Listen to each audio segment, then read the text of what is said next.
So on the left hand side, you'll see our brand new office for all of our agents to work in. I'm now going to come to start up another instance of Claude Code, which is going to spin up our new agent in this foyer area.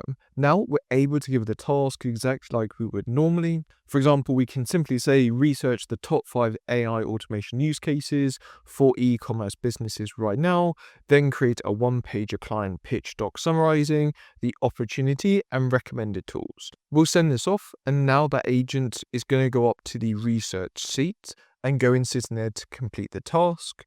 Now we're able to come down to the left-hand side, create a new instance, which is going to start up our idle purple agent now.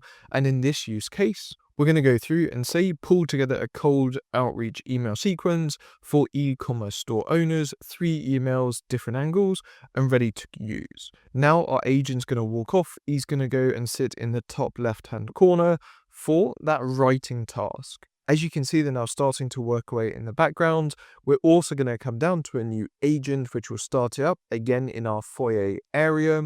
And this use case, we're now going to come through and put in a CSV file. As you saw in the background, that agent just walked back to the foyer because it's now done and we need to review it. Now we're going to say, please provide me with the key insights.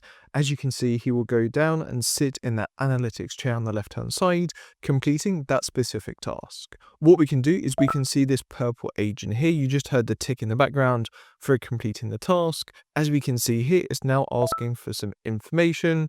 So we could say we are looking for option A, and we'll send that off. Again, it's going to go back off, try and complete that task. So at any point in time, we know exactly what our agents are doing, where it needs our input, and how we can improve it. And yes, this may look like it has no functionality whatsoever, and you're absolutely right, it's just great to visualize it. But the key part that I wanted to highlight with this is definitely the way that we're going to be able to start visualizing how all of our agents are working, how they're talking to each other, and of course what's going on in the background for our agents, and where we need to have the input provided from us as users. As you can see here, our agent's got a little speech bubble, so we're just going to say yes, so it can carry on working on that specific task. The other one's finished, and that's why it's come back. So now we can always see in a quick glance what our agents are doing, how they're getting on with the tasks, and if they've completed their outputs. So there we go, and both of our agents have just finished up.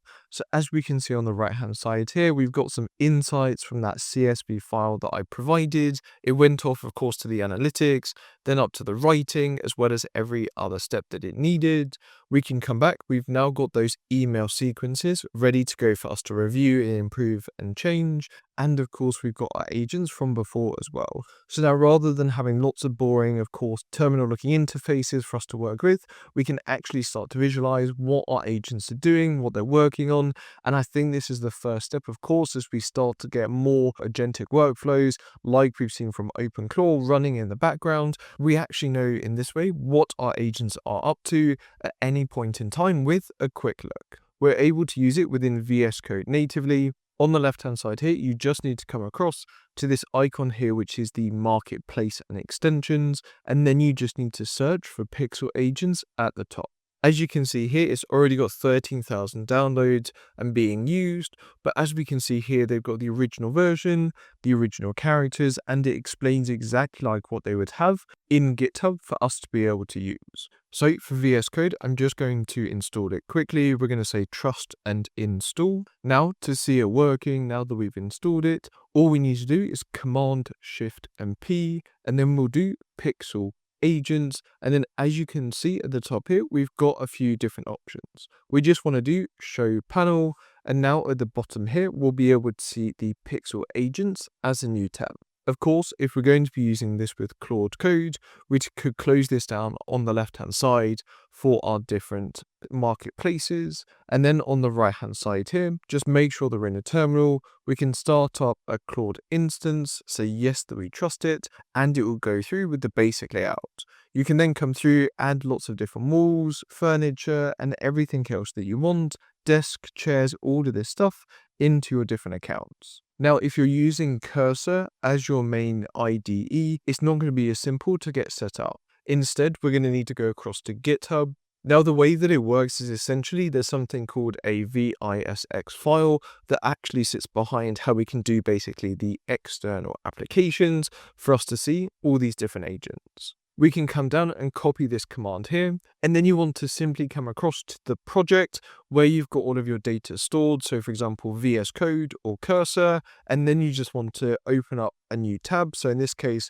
we'll do new terminal. We'll do Claude in here, and then all you need to do is say, please install this repo, and then you paste the command in there and you'll be up and running. Then once you've got it installed and you've explained that you want it to be up and running in Cursor, you just need to do Command-Shift-P. Up the top, you'll look for pixel and then agents, and again, you'll just do show panel.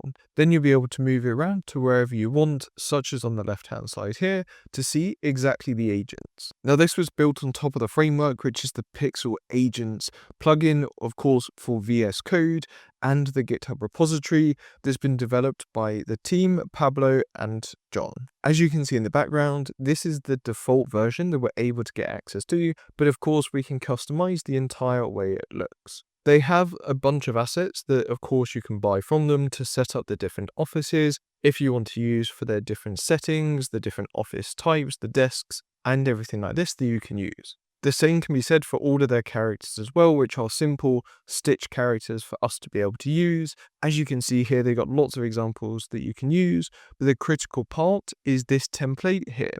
The reason that that is so important is because that's the format that we need to make it actually have the visualizations within our VS Code or Cursor instance. But what we can also do is copy this, come across to platforms like Key, where we can generate images.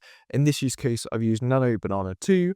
Simply put a prompt in here, attach that character as a reference image, and as we can see on the right hand side here, it's gone through and generated a complete set of agents for us to use. So if you wanted to generate your very own versions, it's nice and simple to go through and do it. The same can be said for the offices as well.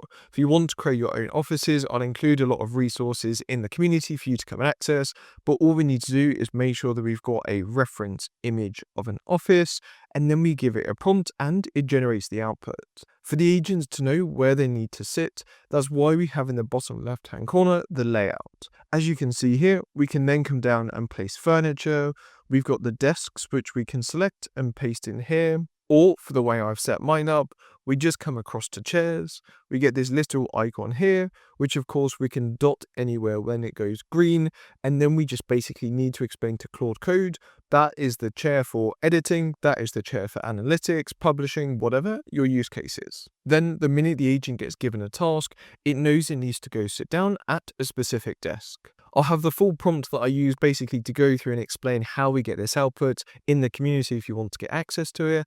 But honestly, I recommend just doing some reverse prompt engineering, getting all of this into your instance, and then just explaining the outcome that you want and asking it, how do I achieve this? And as I mentioned at the start, you absolutely don't need to have this. This is just a fun way to gamify a lot of what's going on with your Claude Code agents and see how they're operating.